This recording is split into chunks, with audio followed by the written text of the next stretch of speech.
Bueno, señoras y señores, sean todos muy bienvenidos a una nueva edición de la Biblioteca Ufológica. Como siempre, en compañía de Sergio Sánchez Rodríguez, quien les habla, Diego Zúñiga. Vamos a estar conversando hoy día de una nueva obra, de un clásico incipiente de la literatura ufológica. Sergio, ¿cómo estás? Muy buenas tardes, noches. Muy buenas tardes, Diego, y quienes nos siguen. Oye, Sergio, hoy día vamos a hablar de un libro bien especial, porque fue escrito por un autor estadounidense. Este libro jamás ha visto la luz en su idioma original, digamos, no ha visto la luz en inglés, sino que ha visto la luz originalmente en español, lo que ya es parte demostrando que estamos ante un libro curioso, un libro extraño, un libro especial. ¿Qué nos puedes contar tú de la obra que vamos a destripar hoy día, Sergio?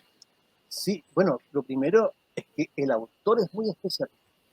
Martin Kottmeyer es un investigador estadounidense, pero que no resulta fácilmente clasificable, porque él, hasta donde entiendo, ha sido extraordinariamente celoso de su privacidad. No se sabe mucho de él en realidad. Sé que es un granjero que vive en algún lugar de Illinois, los Estados Unidos, pero no creo que mucho más se sepa. Y al punto que hace ya unos 12 años más o menos, eh, cuando se hizo la página web de nuestro amigo Alejandro Agostinelli, Dios, Mm. él comentaba que había tenido muchas dificultades para incorporar la fotografía del susodicho. Sí, sí. Él De hecho, decía incluso, perdón, ¿sí? no, que es la única foto que hay en internet de Gottmeyer, la que está ahí en ese sitio web. Claro, Alejandro comentaba que era más fácil encontrar una foto de Carlos Castaneda que de Cosmeyer. Así es que ya eso nos indica algo. Y yo, por ejemplo, el primer artículo que leí de Martin Cosmeyer lo encontré en un libro publicado por la editorial Heptada de España, que era la misma editorial que sacaba la revista Más Allá. Sí. Un libro que se editó en los Estados Unidos en 1990 o 1989, algo así, y la edición de Heptada, no recuerdo si es del 90 o 91, pero es la traducción que se hace de una obra colectiva compilada por Dennis Stevens, y Uh-huh. viene un artículo de Cosmeyer, se llama La omnilogía como sistema avanzado de paranoia o algo así. Sí, sí, ¿Sí? sí. Y ese fue Déjame mi que primer encuentro. quiero confirmar en qué año se publicó. Estoy aquí con la Biblia del Lufo Bibliófilo. Estoy con el libro de Antonio González Piñeiro, que Claro, tiene todos esos datos que a los fanáticos de los libros nos intrigan. porque pues, es 89-90 o 91 o 90-91. Creo que es 89-90, pero no estoy seguro. 1990, en septiembre del año 90. Y el artículo de Kottmeyer se llama La omnilogía como un sistema desarrollado de la paranoia. Efectivamente, Todo está aquí en la Biblia. sí, La me vamos hace, a tener a mano, por si podemos acaso. recurrir siempre a ella. Siempre, Claro, siempre. y después me encontré con algunos artículos sueltos en perspectivas ufológicas, Sí. también muy interesantes. Y fue ahí cuando vino en ayuda de todos nosotros la labor del investigador español Luis González Manso, que se ha convertido con el paso del tiempo en el traductor, yo diría exclusivo y, y excelente, además, excelente traductor de todo cuanto ha publicado Martin Cornella. Sí. Es impresionante la labor que ha hecho. Eh, en realidad, si hay alguien que con propiedad podría estar hablando de la obra de Martin Cornmeyer es Luis González. Pero yo aquí simplemente aparezco como un lector. Bueno, Eh, tenemos una sorpresa, Sergio. ¿Sí? No, no. ¿Qué pasa, Luis González? No, no, no. Yo No, ya creo que ahora con estos, con internet uno, incluso me podías haber dado un gran susto.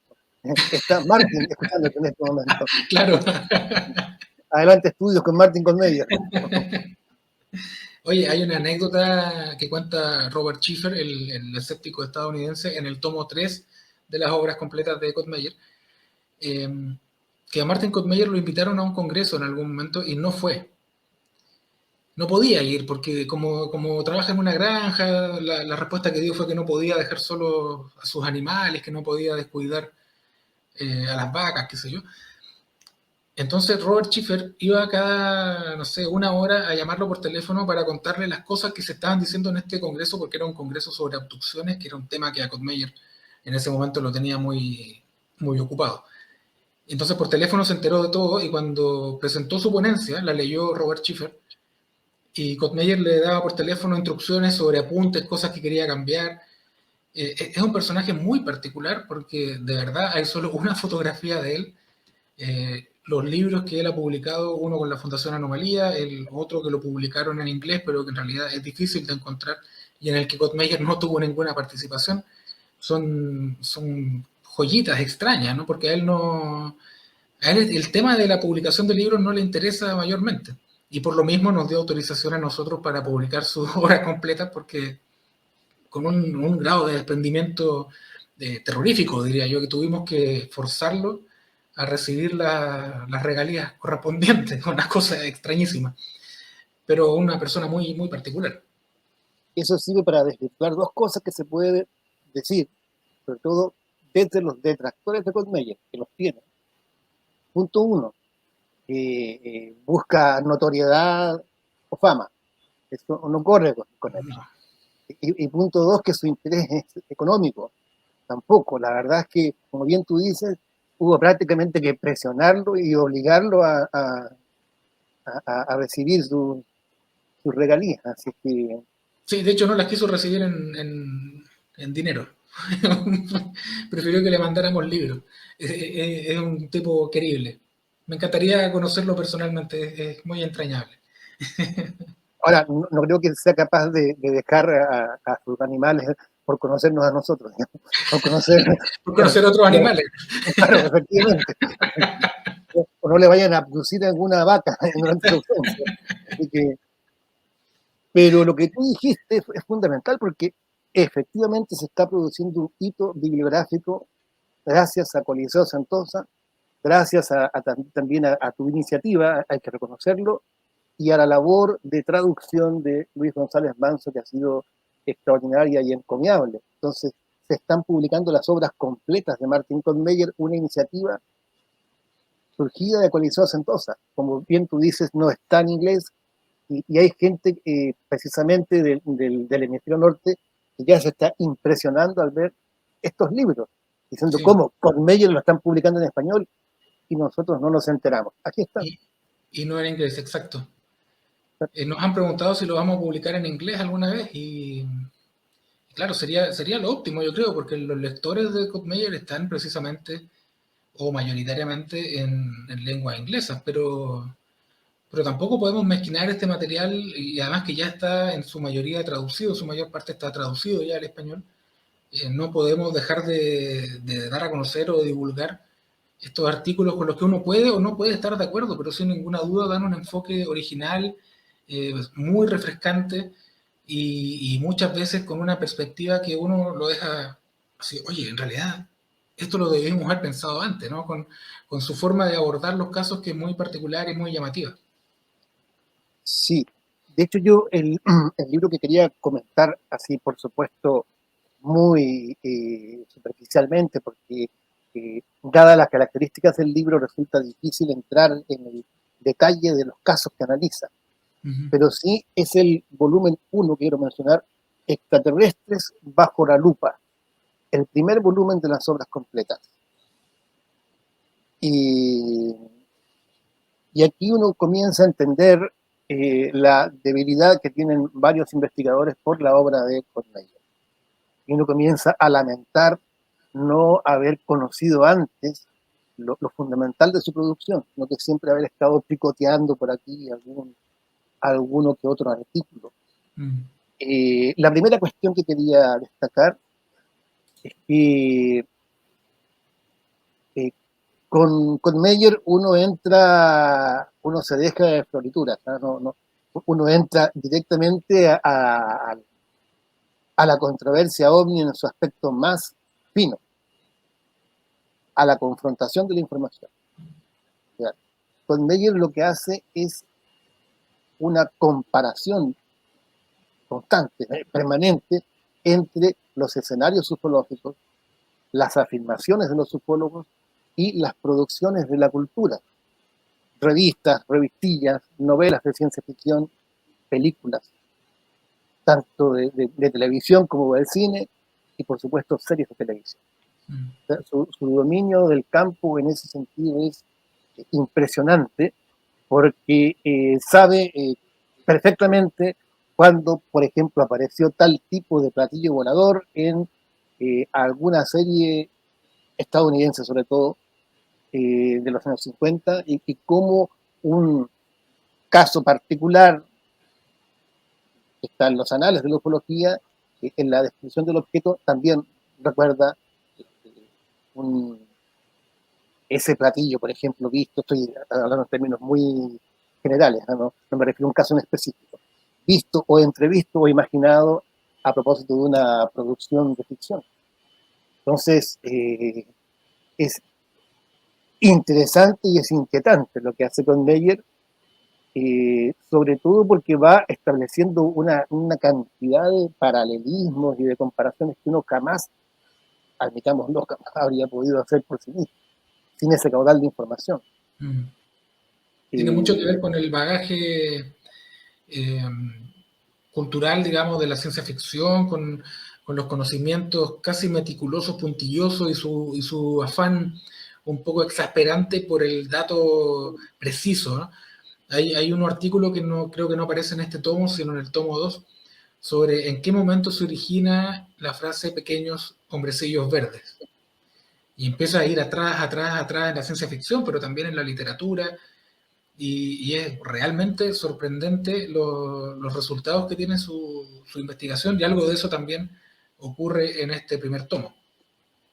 sí, sí, de hecho, el, el tomo 1 me gustó mucho, que voy a comentar ahora hacia grandes rasgos, pero el tomo 2 me gustó más porque va, creo yo, más a algunos de los temas que están permanentemente rondando en la cabeza de los ufólogos o de los aficionados al tema, y, y muchas veces nos preguntamos en ciertas noches de insomnio de dónde vino esta idea.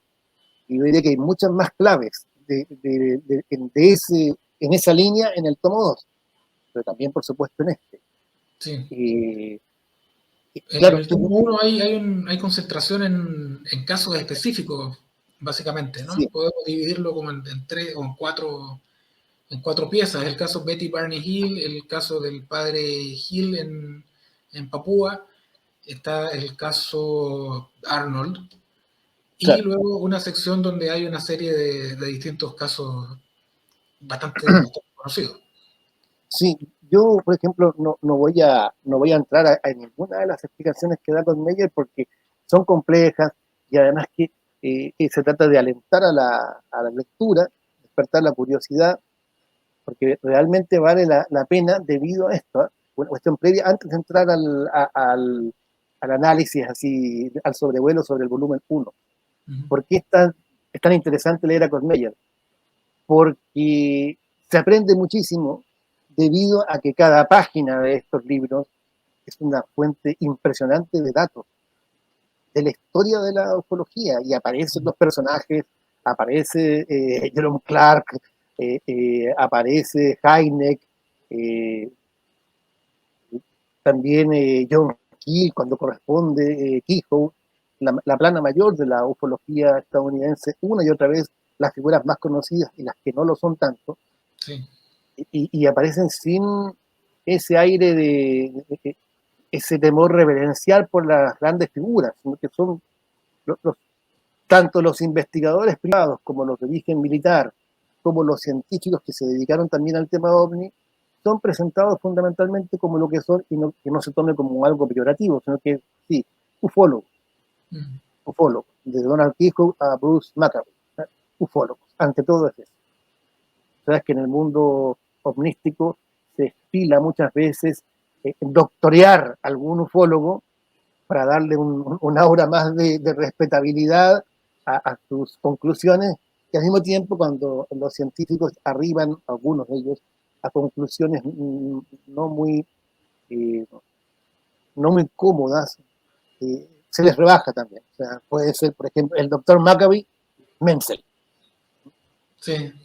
el doctor James McDonald y, pongamos por caso, Carl Sagan, Sagan simplemente, ¿no? Mm. Entonces, nada de eso en el Meyer, no tiene ningún tipo de inhibición y, por supuesto, no cabe duda de que es un pensador escéptico, pero todos los que se dedican a este tema pueden aprender mucho de la lectura de estos libros. Es una enciclopedia ufológica que no pretende serlo. Sí, podemos catalogar a Kuttmeyer así como escéptico derechamente o vincularlo más bien a la hipótesis psicosocial o tendrá alguna derivada distinta dentro de ese mundo. O sea, yo creo que lo que yo he leído con ella es evidentemente un ufólogo escéptico, Uh-huh. pero quizás sin vinculación con el mundo escéptico, salvo más bien episódica, creo yo, pero quizás alguien tenga mejor información que yo al respecto. Con el, con, por ejemplo, lo que fue el Psycho en los Estados Unidos, que yo sepa, no hay una vinculación directa, puede ser No, no. circunstancial. Él es un personaje totalmente independiente de organizaciones o movimientos. Uh-huh. Entonces,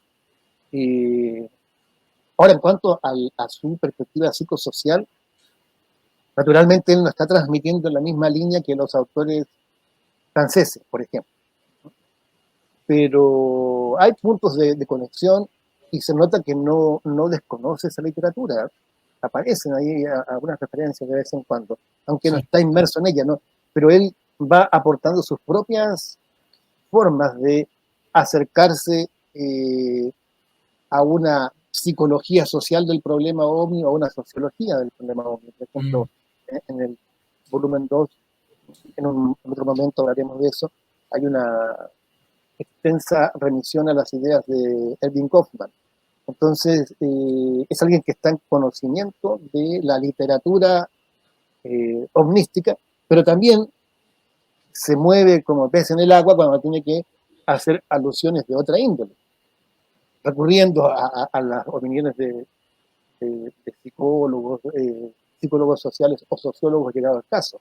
Así Uh-huh. que no es alguien que llegue así simplemente como un advenedizo y que tenga que rápidamente improvisar una explicación de esa índole.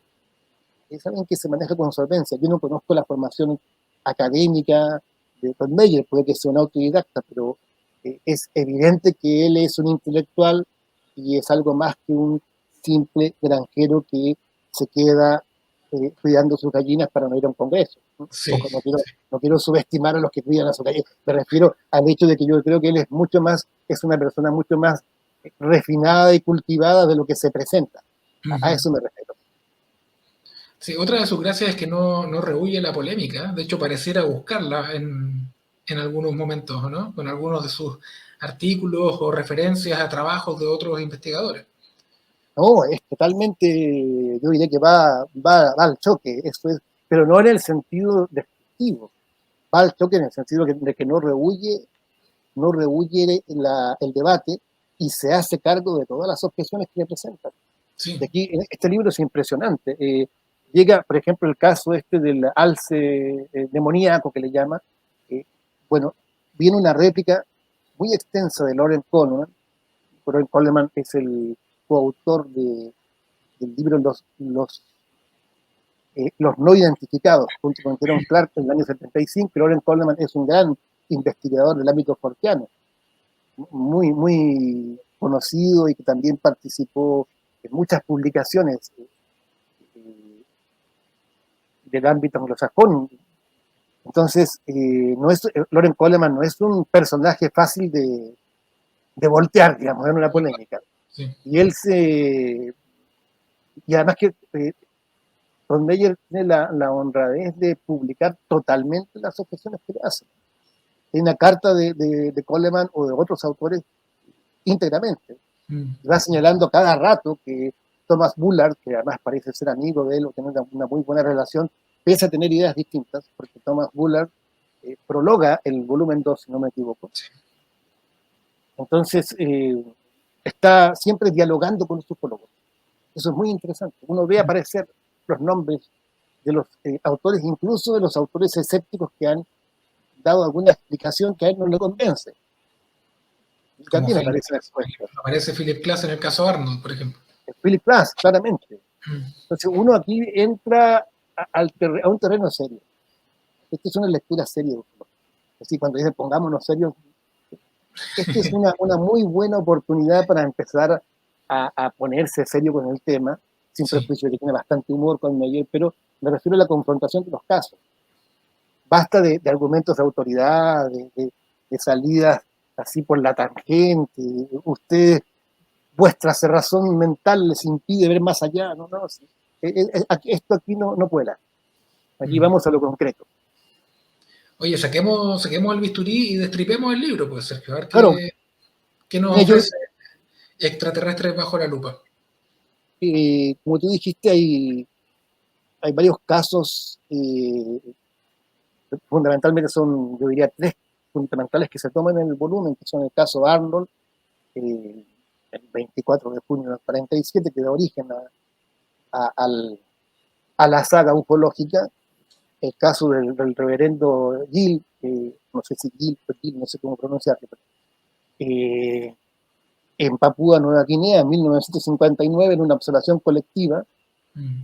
De un platillo volante muy extraño, en el cual, ojo, se ven unas figuras humanas que están paradas, como quien diría, en la superficie del platillo y que saludan a los testigos. Que saluda, sí, sí. Y durante varias horas.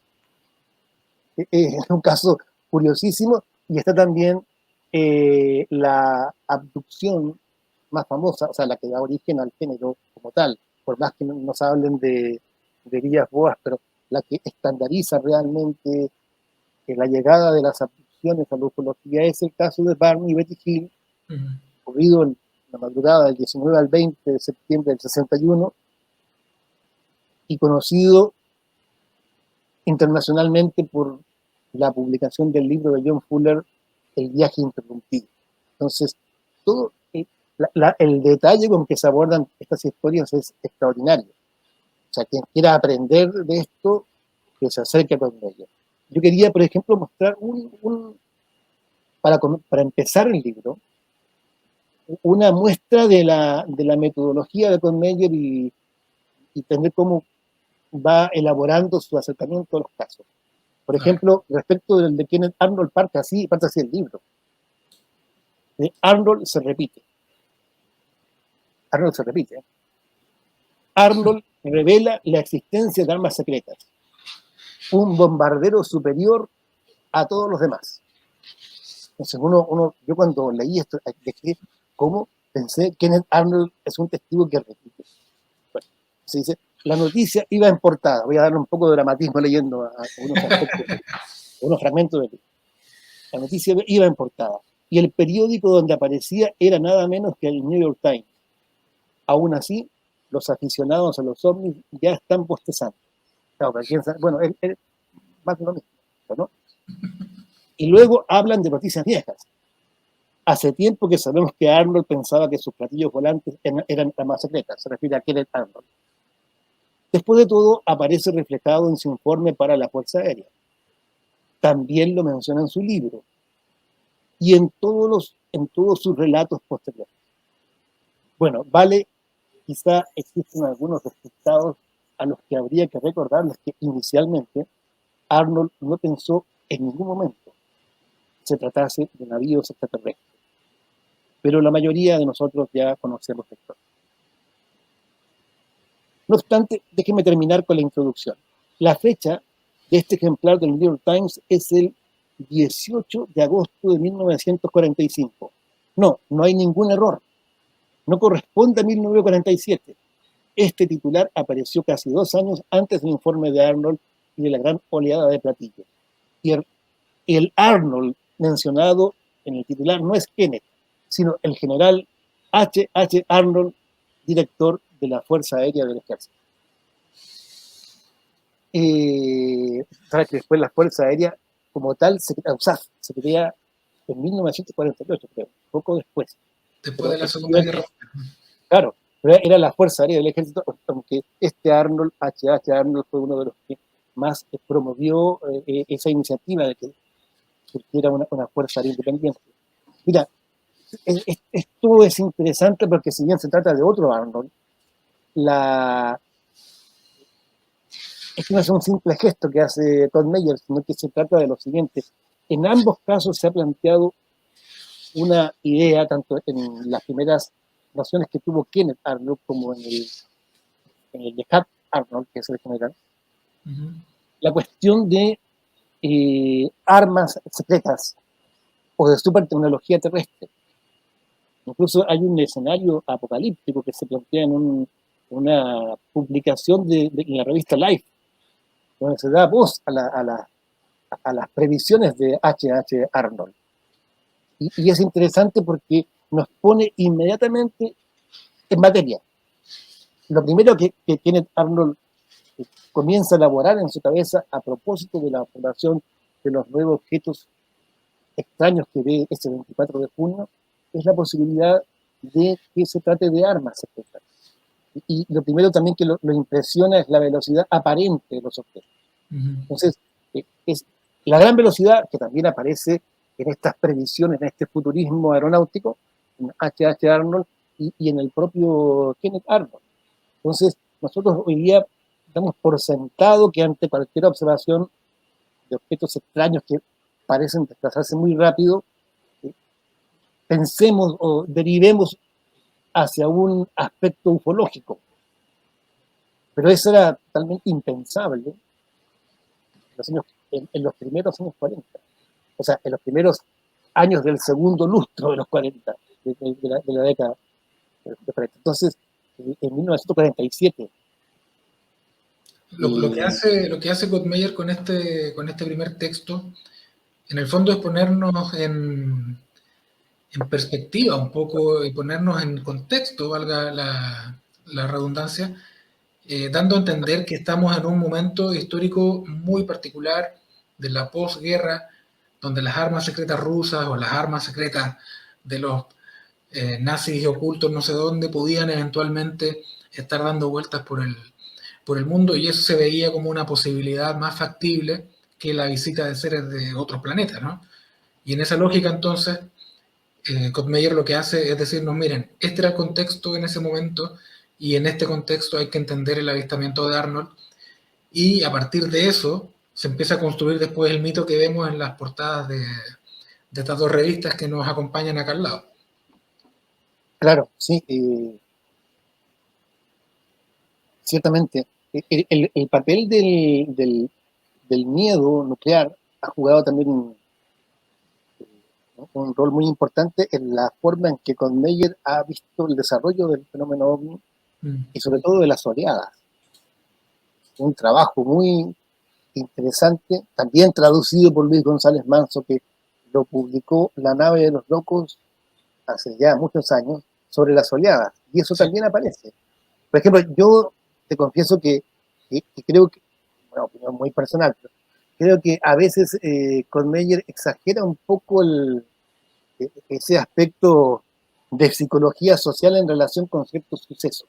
Por ejemplo, la oleada de octubre del 73 en los Estados Unidos, relacionarla con las repercusiones del caso Watergate me parece muy audaz, pero no importa, porque de todas maneras la forma en que él plantea y desarrolla sus hipótesis siempre es una forma muy enriquecedora para el lector. Como diría un amigo mexicano, se aprende un chingo leyendo a Kottmeyer, aunque uno no comparta la conclusión. Así es que... Es que es un ahora, provocador. Y yo creo que por ahí agarra al lector, te provoca. O te sí, convence, o te sulfura, o te sorprende, o te molesta lo que dice, pero no te deja indiferente nunca. Esto que dices tú de la oleada del 73 creo que lo hace también antes con los primeros fracasos espaciales de Estados Unidos y También, los éxitos rusos. Entonces, hace unos paralelos de avistamientos relacionados con la sensación de fracaso, con la sensación de que Rusia le está llevando la delantera a Estados Unidos, y hace unos vínculos con los casos ovnis que a mí me parece un poco tirado de los pelos, pero claro, también es una perspectiva que a uno lo hace reflexionar un poco sobre los episodios históricos que rodean al fenómeno ovni, que no pueden desligarse del fenómeno ovni. claro, ahí hay dos cosas muy importantes en lo que dije. Primero, el hecho de que los libros, casos, autores no aparecen en las páginas de esta, como digo, esta verdadera enciclopedia que se está dando por entrega, no aparecen desligados del entorno material e ideológico. Están siempre vistas en una red de relaciones. Eso es muy importante porque eso permite también madurar ufológicamente, empezar a ver las cosas con una mirada realmente de conjunto. No solamente el caso tan extraño que nos desafía, sino también cómo fue que nos enteramos de que el caso era tan extraño. ¿Te das cuenta? Va haciendo esa clase de preguntas. Sí. ¿Cómo llegó a los libros de ufología? Eso, por una parte. Y por otro lado, lo que tú dices respecto de la provocación de algunas que producen ciertas hipótesis de Kornmeyer, pero están abiertos a la refutación. No es una declaración de principios en torno a una hipótesis inverificable. Está abierto. Si a usted no le gusta mi explicación de la oleada 73, tiene todos los elementos para confrontar mi hipótesis. Eso es lo que está diciendo permanentemente, y de hecho lo hacen. En la ufología estadounidense varios han tomado el desafío de explicaciones de Kornmeyer. Entonces, está abierto a la discusión y a la refutación. Y eso que podría ser muy esperable o banal incluso en ciertos ámbitos, sabemos que en la ufología no es tan frecuente. No es muy frecuente, o no De lo hecho, es en modo es más bien abierto. raro, es más bien Claro, extraño que ocurra. es cierto, cierto. Oye, Así que, sí.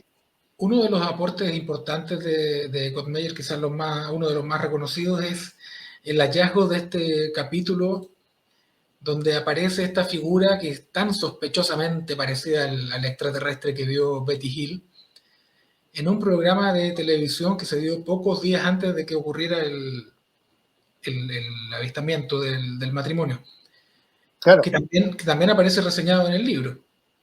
claro. Bueno, hay una seguidilla de artículos de esos ojos que hablan, una Sí. forma de comunicación. Es un capítulo de la serie El rumbo a lo desconocido, pero entiendo que era lo que en Iberoamérica se llamó Dimensión Desconocida, ¿cierto? Creo que fue eso. No estoy seguro, pero tenía otro nombre. Ah, ya, ya. Sí. Pero es una serie que, claro, cuando Kornmeyer ve esta semejanza entre el relato que se publica en Viaje Interrumpido de 1966, se desanima, da cuenta, originalmente porque la serie se exhibe en 1964, y uno podría pensar que, claro, se exhibe 3 años después de la observación, o sea, de la abducción de Betty Barney Hill, entonces no servía. Pero resulta que, y eso es lo interesante de la investigación de Kornmeyer y lo que ha dado lugar a todo tipo de críticas y réplicas, algunas de ellas yo diría bastante virulentas, y las publica acá, es el hecho de que la propia historia fue variando, junto con el aspecto físico de los opinautas. Y eso lo explica con mucha claridad. Eran mucho más humanos antes y se fueron transformando y se fueron pareciendo cada vez más al extraterrestre de ficción cuya imagen tú acabas de subir. Así es que no voy a contar los detalles de esta historia porque es muy sabrosa, pero es uno de los puntos altos de este volumen 1. El, Solo el desarrollo, para aclarar el punto, Sergio, perdona. En España, la serie de Outer Limits se conoció como Más allá del límite. allá, Y en América Latina, Más allá de la imaginación o Rumbo a lo desconocido, creo que era el más allá. popular, ¿no? Eso es. Y este capítulo en particular se llamaba El escudo velero, que fue el que le iluminó la cara a Kotmeyer y generó toda esta polémica que tú estabas contando. Claro, y hay gente que se enoja con Codmeyer, pero si no fuera por Codmeyer, nadie habría visto esta semejanza. Mm. O sea, Codmeyer lo que hace es un poco desacralizarlo, porque hay gente que se enoja con Codmeyer, pero lo concreto es que si no está él viendo este tipo de cosas, ¿quién los habría visto? Y ese, recomiendo especialmente la parte de Barney Betty Hill porque uno va entendiendo cómo fue cambiando, cómo fue variando por efecto, por ejemplo, el aspecto físico de los ufonautas. Mm. Y, y una serie de detalles más que yo nunca había encontrado en la literatura ufológica. Naturalmente han pasado los años y se han ido aportando más cosas. Y yo me quedé en su momento con, que igual es bastante interesante como libro, con el libro de John Fuller, El viaje interrumpido, que Viaje interrumpido, sí. publicó, claro, la colección Otros Mundos por Plaza y Canés. Ujú. Pero aquí se va al detalle y se muestran, como digo, las cosas en relación con el entorno cultural y material de la época. No son casos así aislados, eh, no son casos que estén además puestos en un pedestal de la intangibilidad. La misión que se ha puesto con Meyer es la de volver a la casuística, incluso a la más dura, a la más reputada dentro de los anales ufológicos para ver qué pueden dar de sí esas historias a la luz de los elementos de la ficción, de la cultura popular, etc. Oye, este artículo del que hablamos, bueno, son varios artículos, como dices tú, pero este en particular, Los ojos que hablan, es uno de los clásicos de Kotmeyer, me parece, ¿no? Es uno de los que más repercusiones ha tenido, y de los que más Sí, ruido ha causado, y de los que más molesto ha dejado al mundo ufológico. sí, yo lo digo porque no es que esté hablando porque sí, porque en una ocasión, recuerdo, en un foro de internet en esos que yo participaba más, en la primera década del siglo XXI, Mm. había alguien realmente muy enojado con Cornelio, muy molesto. Por suerte es difícil acceder a él, por suerte. Oye, aquí a propósito de eso, vamos a mostrar la entrada que comentabas tú en la web de dios.com.ar de Alejandro Agostinelli. Esa es la única fotografía de Martin Kottmeyer que yo pude encontrar. Eh, a mí me consta que existe porque le mandé los libros a su dirección en la granja, en Ya, Estados Unidos, pero no hay mucha imagen, o sea, hay más fotos de extraterrestres que de Martin Kottmeyer. Y esta es la única que hay en internet, en una búsqueda rápida. Es la que consiguió, probablemente la consiguió Luis González Manso, no conozco la historia, pero como Luis González y Alejandro son amigos entre sí, y Luis González es amigo de Martin Kottmeyer, probablemente por ahí se hizo el vínculo. Y ahí está, hay una biografía completa en dios.com.ar, una biografía de Kottmeyer, de dónde ha escrito, de, de cuáles son sus artículos más relevantes y su formación académica, y en fin. Publicó en La Nave de los Locos, como decías tú, Sergio, varios artículos aparte de la oleada OVNI. Hay un par más, por lo menos, de Kottmeyer que sacamos también en la revista El Escéptico. Bueno, cuadernos de ufología, sin ninguna duda. Estoy hablando en español solamente. este libro de Dennis Stillings, un libro publicado por la Fundación Anomalía también sobre la mitopoiesis ufológica, se llama la primera parte, y la segunda parte, que es la de Kottmeyer, no me acuerdo muy bien cómo se llama, que tiene que ver con los temores nucleares. Ahí, si lo tienes a mano, ahí está. El de Kottmeyer es Transmutación. Transmutaciones. Ese era hasta hace 2 años el único libro publicado en español por Kottmeyer. Claro, porque este es un volumen doble, Claro, comparte con la mitopoiesis ufológica de de Estefanía Estefanía. Genovese. Sí, sí. Que, No, o sea, estamos hablando de un personaje no digamos central, porque no está en el centro de la ufología, no, él no quiere estar ahí en ningún caso, pero sí un personaje vital para el funcionamiento de la ufología y para la comprensión también de cómo se ha construido este fenómeno cultural a lo largo de los años. Y buena parte de eso está reflejado en el libro, que no solo habla del caso de Betty Barney Hill, sino también del caso Arnold, como decíamos, y el caso del reverendo de Papúa Nueva Guinea, que también es muy interesante. Es muy interesante también el análisis que hace, porque llega a conclusiones bastante sorprendentes. sí, no, y a propósito de lo que tú decías de que no está en el centro, esto nos habla también de que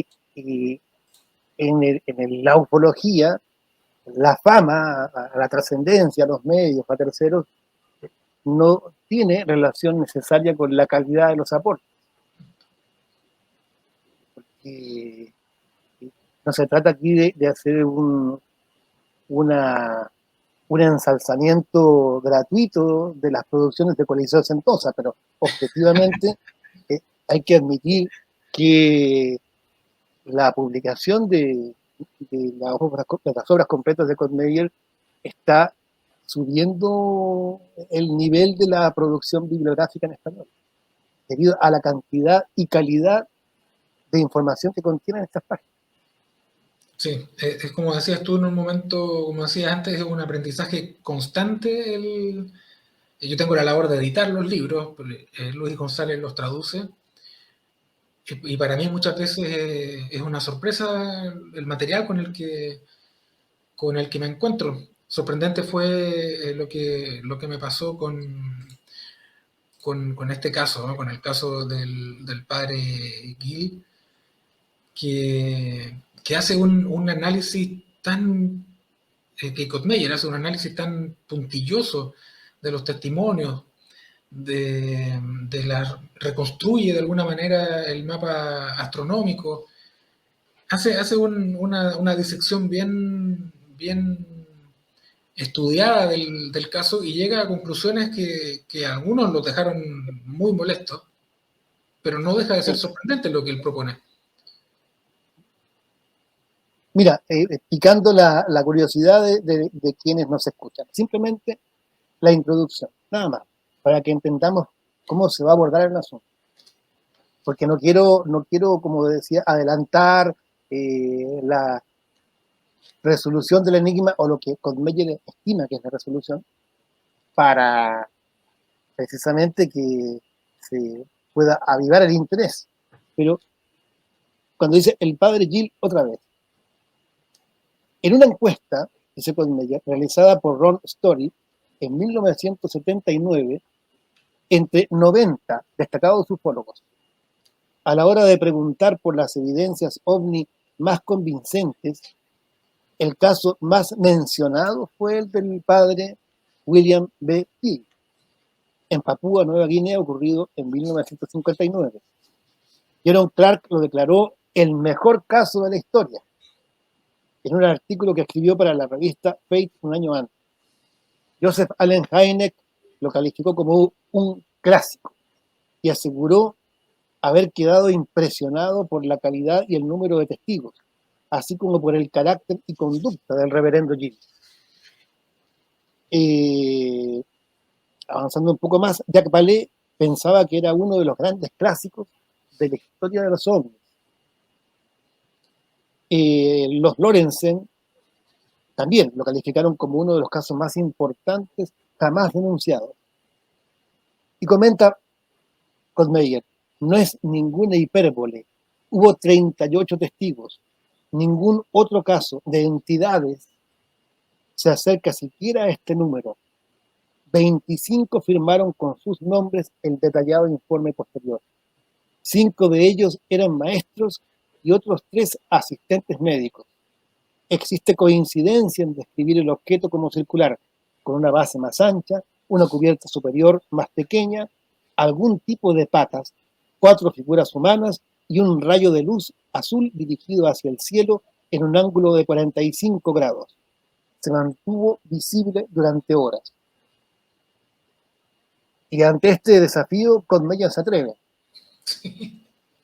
y se mete en la historia y trata de determinar qué tan asombroso realmente es este caso, qué tan anómalo puede llegar a ser este caso de impresionante observación de ufonautas que además son visibles durante tanto tiempo.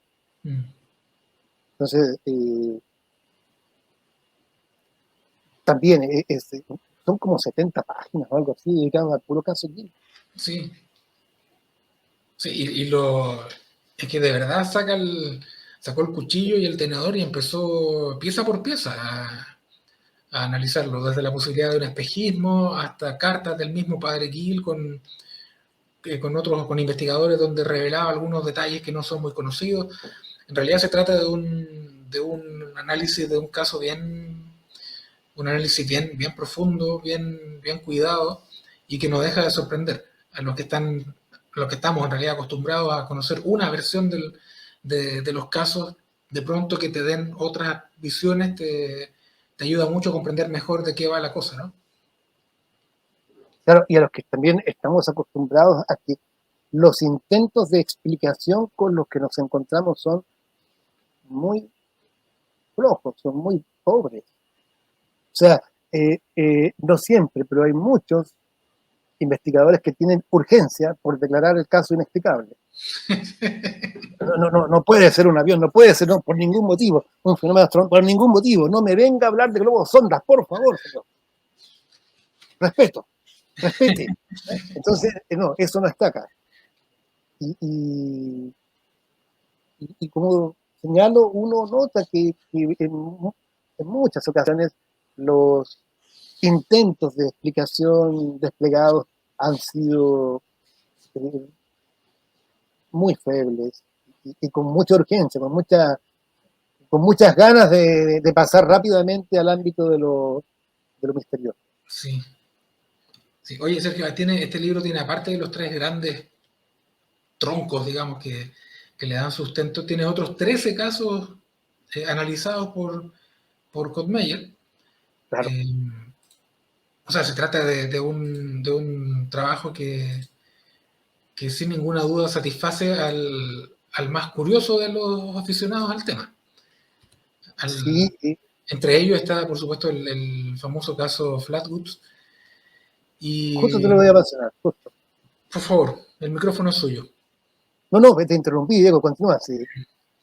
No, que te quería decir que básicamente lo que él hace es abordar una serie de casos, algunos con mayor profundidad que otros, naturalmente, pero propone explicaciones y propone respuestas para varios clásicos de la ufología.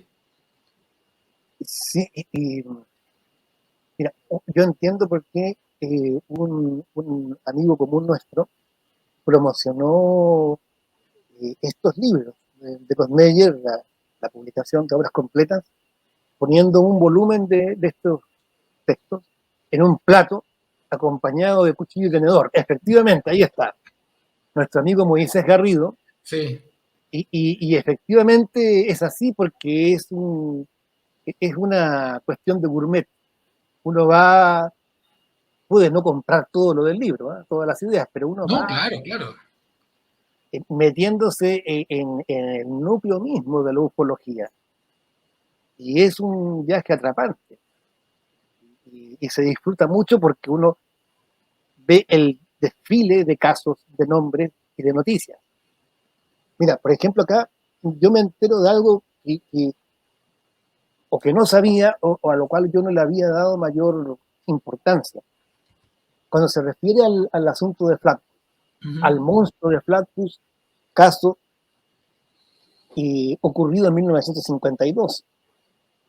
Y, y nos dice algo que a mí me sorprende, ¿eh? Porque dice, la historia del monstruo de Flaccus ha sido contada muchas veces en la literatura ovni. Las investigaciones principales aparecen publicadas en los libros de Gray Barker y de Ivan Sanderson. Versiones más breves aparecen disponibles en varios de los trabajos del matrimonio Lorenzen y en la mayoría de las enciclopedias ufológicas. Los debates sobre el caso proliferaron en los primeros años. Kehoe creía que la Fuerza Aérea consideraba la historia como peligrosa y por ello se negó públicamente a investigarla, temerosa de que el mero hecho de prestarle atención pudiese desatar el pánico. Pero un poco más allá, y esto es lo que yo quería señalar, subrayar, dice que con el paso del tiempo, Flatbush ha ido perdiendo interés. Las historias de Jacobs, de David Jacobs en la controversia ovni en América desde el año 75, de Curtis Peebles del año 94, no lo mencionan. Peter Brooksmith lo menciona tan de pasada en referencia con la oleada del 52, y eso yo lo noté precisamente en el libro de Brooksmith, me llamó la atención, que fácilmente podría pasarse por alto. Igualmente, Vale lo cataloga en un par de líneas y sin añadir ningún comentario. Hynek, Hall y Randall ni siquiera lo mencionan. Y tú te das cuenta, claro, si no me lo dice Cod Meyer, no habría reparado en ese detalle, es verdad. Y aunque parezca increíble, escribe Daniel Cohen, que es criptozoólogo, tú Mm. tienes un libro de ello también, la famosa Enciclopedia de los Monstruos, Sí. aunque parezca increíble, esta historia tan palpablemente floja llegó a aparecer en la lista de las 10 noticias más destacadas del año. El año en cuestión era 1952. El encuentro llegó al final de la oleada platillista que envolvió a Estados Unidos aquel verano. Fue el broche de oro. Te das cuenta, en una página ya tenemos una serie de elementos de los cuales carecíamos 3 minutos antes. Mm. Claro, la idea del monstruo de Flatbush, yo la leí por primera vez en un libro de Antonio Rivera. eh, Incluso a mí cuando la leí por primera vez me pareció rara en el sentido de que no podía catalogarla de una experiencia ufológica a primera vista. Y sin embargo estaba el libro de ufología. Pero al mismo tiempo perdía, con el paso de los años, notoriedad, hasta ser relegada. Los libros de Conmeyer nos permiten también entender que la ufología no es un continuo, un bloque compacto, sino que va oscilando, va fluyendo. Los casos, también en lo que se refiere a su importancia, influencia y repercusión pública, también van eh, fluyendo, van desapareciendo de la escena. eh, es algo muy móvil, lo cual nos remite a la primera gran cuestión que yo te señalaba. Se trata una vez más de desacralizar la ufología, de entender que resulta incomprensible esta actividad si la sacamos, si la despojamos del contexto en que se desenvuelve. Sí. Por Yo creo supuesto que que, los avatares de la literatura ovni son fundamentales. yo creo que es vital entender eso, que la ufología se da dentro de un contexto, que los casos se dan dentro de un contexto y que muchas veces dejan de cotizar en la bolsa, por decirlo de una manera económica. El caso Flatbush dejó de cotizar en la bolsa cuando ya perdió sustento histórico, digamos, pasaron los años y ya no tenía sentido. Algo contrario a lo que pasó con el caso Roswell, que pasaron los años y cuando lo redescubrieron, hicieron calzar de manera tal el caso que cobraba sentido y subió su cotización en la bolsa. La ufología tiene un poco de eso, ¿no? De altos y bajos, donde a veces los casos ganan notoriedad por circunstancias históricas y en otros casos la pierden. Y lo que nos dice Kottmeyer en este libro es un poco eso también. Nos pone, como dices tú, nos dice cosas que son obvias y de las que sin embargo no nos percatamos fácilmente. Quería destacar también que el libro tiene 500 notas a pie de página, lo que uno diría que espanto, te interrumpe la lectura y al contrario, lo que hace es enriquecer aún más la información que te está entregando con referencias, con explicaciones del traductor también, con aportes del mismo traductor, de Luis González Manso, que hacen que se trate al final de un libro contundente, de un libro exquisito a la hora de digerirlo. Me gustaría Sergio, que fuéramos redondeando un poco, fuéramos cerrando ya antes de, de dar por terminado este capítulo, que nos contaras qué conclusiones te genera, te surgen al momento de leer este libro de Martin Kottmeyer, Extraterrestres bajo la lupa. Bueno, la primera conclusión, algunos lo considerarán una obviedad, pero dimensionemos las implicancias de la obviedad, voy a decir. La ufología es básicamente un problema estadounidense en su origen, pero es tan determinante su origen que su desarrollo, aún a nivel internacional, jamás puede prescindir de estar permanentemente mirando el desarrollo de la ufología en ese país, los Estados Unidos de Norteamérica. O sea, para entender la ufología hay que entender la ufología estadounidense. Y para ello también, y eso es una de las grandes lecciones que nos deja Kottmeyer, hay que asomarse a la cultura popular estadounidense. Los que tengan un poco más de tiempo, vida y fe pueden ir más allá y tratar de entender a la sociedad estadounidense, pero eso es una tarea un poco más compleja. Pero es una gran lección también respecto de lo que ha ocurrido en el mundo a partir de la Segunda Guerra Mundial.